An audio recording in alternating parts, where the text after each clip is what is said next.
So, something I am often asked when it comes to buying a car online from Carvana is how in the world can you buy a car without ever actually seeing it in person? That's a very good question, very fair question, and when we bought our first one, I was a little nervous about that. Even though Carvana gives you this 360-degree view where you can zoom in and out of and pan and look at the car real close, that's not even close to being the same as seeing the car in person. So the big thing I worry about is the condition of the car. You know, the dents and scrapes and scratches and how clean it is and what does it smell like. So this car, the one we bought, the only imperfection is this one right here. This is the only thing Carvana listed. These chips in the paint.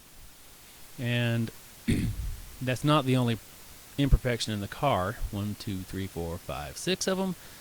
So when the car arrives, I'll give you a tour, and that'll be in this video, and show you everything that was wrong with it.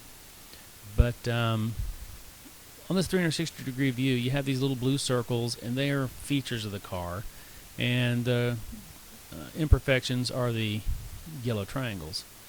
So inside and out, I'm just scrolling through these so you can see that inside and out, they say the only thing wrong with this thing is those, or are those paint chips.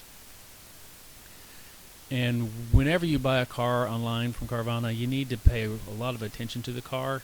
Really look at these pictures, because this is not, their list of the features is not going to be everything that's in the car. I think they do that so that they don't have false advertisement problems in case someone says the wrong thing about a car. So just learn what features came with what trim levels on your car, and you should be good. You see, this car had one key. That's a big deal wherever you buy a used car from. Replacement keys can be $200, so make sure you pay attention to that. So on Carvana, you can even go into the outside view and scroll around, and see we're still only getting features, no imperfections at all. And right there is an imperfection. You can't see it, but I'll point it out when we're looking at the car in person. So there's my imperfections, just these front chips in the paint.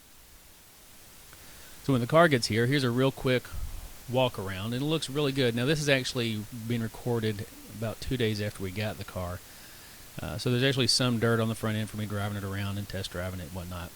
But you can see it looks like it's in real good shape, and there's the chips in the paint, just like it said. And there are indeed 6 of them. Now I thought there was more, but that's just dirt or a bug or something. It's flaking off under my fingernail. And there's a few more places that I thought were chips, but they're just dirt. The car is actually in immaculate condition. And you can't really tell in this picture, but the paint is like a pearlescent kind of look to it. But yeah, so that's the only imperfection that was listed. But right here, we noticed another one. That white right there, that's tape. That's masking tape from where the back of the car has been resprayed. So at some point, there was, for some reason, someone had this car resprayed. It was never reported to Carfax, so Carvana didn't notice it. And you can, of course, pay someone to repaint your car and never report it. So that's apparently what happened to this car. And it still came with the cargo net and all that stuff. But I started looking around. I saw that and noticed, they'd still masked off this black bumper on the other side, but remove the tape from the first side. So I started looking around, poking around, looking for any ill-fitting parts that would signify the car had really been damaged. But all the plastic pieces, a little dusty, but everything fits perfectly. The panel gaps are real good, so I'm not really worried about whatever damage this was. And the backup sensor is still working. I'll demonstrate that later. But the car came with new tires. Granted, they are Tezos, whatever that is. New tires, and the brakes are in really good shape too. New tires all the way around. Even wet polished them, whatever that stuff is, make the tires shiny. And the drums or the discs are in good shape. The pads are in good shape. I don't know how well you can see that in the video here, but they look fairly new and really good shape. So yeah, but then we'll go look on the inside, and I'll show you how. I'm being very, very picky about the cleanliness of the car, because I know that's something people are concerned about. So just to show you how clean the inside of the car is. Oh, touch-up paint from the manufacturer. So just inside the car, the glove box looks like it's never been used. Everything is super clean. And to show you just how picky I am being, there's some dirt right there on that button to release the sunglasses holder. Little dirt right there. And looks like glue or something right here. It's kind of gross. It scrapes off on my fingernail. But, ugh. Other than that, it's very clean. In our other car, all we found was Cheez-Its. A Cheez-It in the underfloor storage. So, the damage to the back of the car I was telling you about. I wanted to make sure everything works. This car has the automatic parking assist, so it kind of drives itself, and it has to have all the parking sensors functioning and the backup camera functioning for it to work.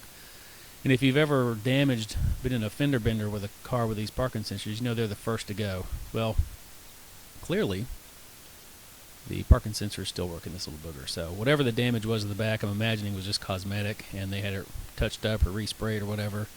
And so yeah, I'm not really worried about that. I'm going to keep the car. But so there you go.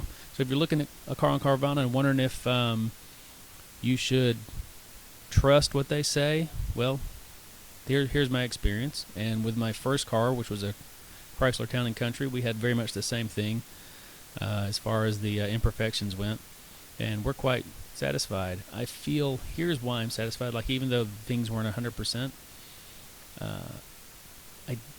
I'm comparing Carvana to used car dealerships and like your local Ford dealership or whatever. I don't trust those guys, and I actually tend to trust Carvana more now after dealing with them. So anyway, hope this helps you guys make a decision.